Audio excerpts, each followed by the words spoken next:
మన తండ్రి అయిన దేవుని నుండి మన ప్రభు యేసుక్రీస్తు నుండి కృపా సమాధానములు లైఫ్ చర్చ్ వైజాగ్ నుంచి మీకు తెలియజేస్తా ఉన్నాను. ఈ వాక్య సందేశానికి మిమ్మల్ని అందరినీ ప్రేమపూర్వకంగా ఆహ్వానిస్తున్నాను.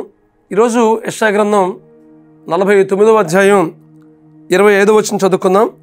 యెషయా గ్రంథం 49వ అధ్యాయం 25వ వచనం చదువుకుందాం. యెహోవా ఇలాగూ సెలవిచ్చుచున్నాడు, బలాఢ్యులు చెరపట్టిన వారు సహితము విడిపింపబడుదురు, భీకరులు చెరపట్టబడిన వారు విడిపింపబడుదురు. నీతో యుద్ధం చేయవారితో నేనే యుద్ధం చేసేదను, నీ పిల్లలను నేనే రక్షించదును. మళ్ళా చదువుతున్నాను. యెహోవా ఇలాగూ సెలవిచ్చుచున్నాడు, బలాఢ్యులు చెరపట్టబడిన వారు సహితము విడిపింపబడుదురు, భీకరులు చెరపట్టిన వారు విడిపింపబడుదురు. నీతో యుద్ధం చేయవారితో నేనే యుద్ధం చేసేదను, నీ పిల్లలను నేనే రక్షించదును. ఈ వాక్య భాగంలో మనం గమనించినప్పుడు యోధా ప్రజలు బబులోను చెరలో ఉన్నారు. 70 సంవత్సరాలు చెరానుభవం, ఏమాత్రం కూడా స్వాతంత్రం లేని పరిస్థితి కనిపిస్తూ ఉంది. ఒక తరం తర్వాత మరొక తరం వస్తూ ఉంది. అయితే మరలా వారిని పునరుద్ధరించడానికి దేవుడు గొప్ప వాగ్దానం చేస్తూ ఉన్నాడు. ఆ వాగ్దానం ఏంటంటే, బలాఢ్యులు చెరపట్టబడిన వారు సహితము విడిపింపబడుదురు, భీకరులు చెరపట్టబడిన వారు విడిపింపబడుదురు అని దేవుని వాక్యం మాట్లాడుతుంది. భీకరులుగా బలాఢ్యులుగా ఉన్నవారు ఏ చెరలెత్తు ఉన్నారో ఆ చెరల నుంచి విడిపిస్తాను అని దేవుడు వాగ్దానం చేస్తున్నాడు. అంత మాత్రమే కాదు, కానీ నీతో యుద్ధం చేయవారితో నేను యుద్ధం చేస్తాను. ఎంత గొప్ప వాగ్దానం! చాలాసార్లు ఈ చెరానుభవం అనేది మన జీవితంలో కూడా చోటు చేసుకుంటూ ఉంటుంది. ఒకవేళ మనం బబులోను దేశం లాంటి చెరలో లేనప్పటికీ మానసికమైనటువంటి బబులోను చెర, ఆధ్యాత్మికమైనటువంటి బబులోను చెర మన జీవితంలో చోటు చేసుకుంటూ ఉంటుంది. అలాంటి పరిస్థితుల మధ్య మనం ఉన్నప్పుడు ఏమాత్రం కూడా శాంతి సమాధానం ఉండదు, నెమ్మది ఉండదు. ఏదో బ్రతుకుతున్నాము అని పేరుంటుంది, కానీ జీవితంలో ఏమాత్రం కూడా సంతోష సమాధానాలు ఉండవు. కారణం ఏంటంటే, ఏదో చెరానుభవం మన జీవితంలో చోటు చేసుకుంటూ ఉంటుంది. కారణం ఏంటంటే, దేవునికి పనికిరాని స్థితి మన జీవితంలో ఏదో ఒకటి ఉన్నదాన్ని బట్టి, దేవునికి అయోగ్యమైనది, దేవునికి వ్యతిరేకమైనది మన జీవితంలో ఏదో ఉన్న స్థితిని బట్టే మనం మన జీవితంలో సమాధానం సంతోషం పొందుకోలేం. తద్వారా ఏదో దానికి మనం బందీ అయిపోయిన పరిస్థితి కనిపిస్తూ ఉంటుంది. అది అనారోగ్య పరిస్థితి కావచ్చు, ఆర్థిక ఇబ్బందులు కావచ్చు, కుటుంబ సమస్యలు కావచ్చు, అలాగే సమాధానం లేమి కావచ్చు,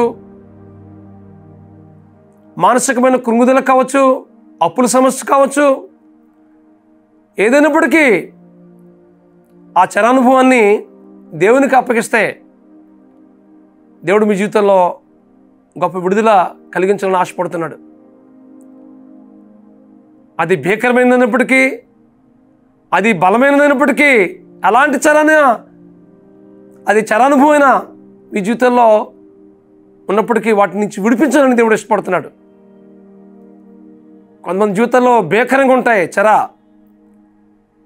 కొన్ని చెరానుభవాలు అయితే బలంగా ఉంటాయి. ఏమాత్రం కూడా వాటి నుంచి బయటకు రాని పరిస్థితి కనిపిస్తూ ఉంటుంది. అయితే అలాంటి వాటి నుంచి కూడా దేవుడు విడిపించి మీకు నెమ్మది కలిగజేయాలని దేవుడు ఇష్టపడుతున్నాడు. ఆ చెరానుభవం అనేది మన వ్యక్తిగత జీవితంలో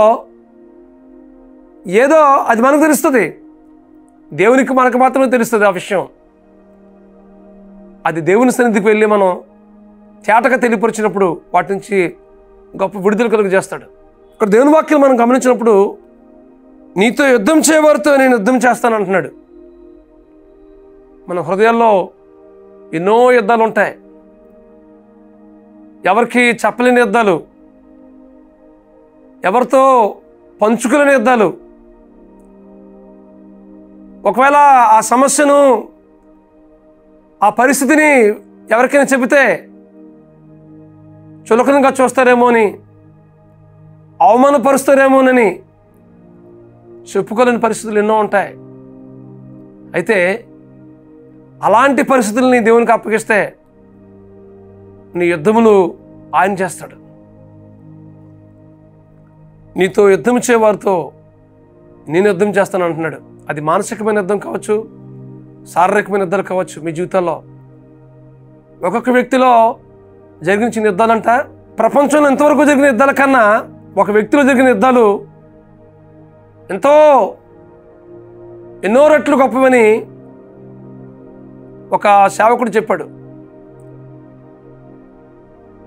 కాబట్టి మన జీవితంలో జరిగిన యుద్ధాలు దేవునికి అప్పగిస్తే మన తరపున యుద్ధం చేస్తాడు.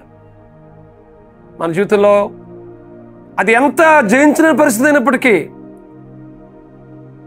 దేవుడికి అప్పగిస్తే దేవుడు వాటి నుంచి విడిపిస్తాడు. ఏదైనా దేవుడు వాగ్దానం చేస్తున్నాడు.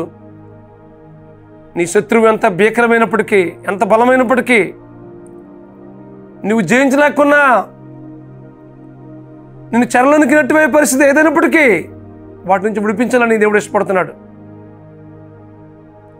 నీ సమస్యను, నీ యుద్ధాలను దేవునికి అప్పగిస్తే వాటి నుంచి నేను రక్షించాలని, నిన్ను విడుదల కలుగజేయాలని ఇష్టపడుతున్నాడు.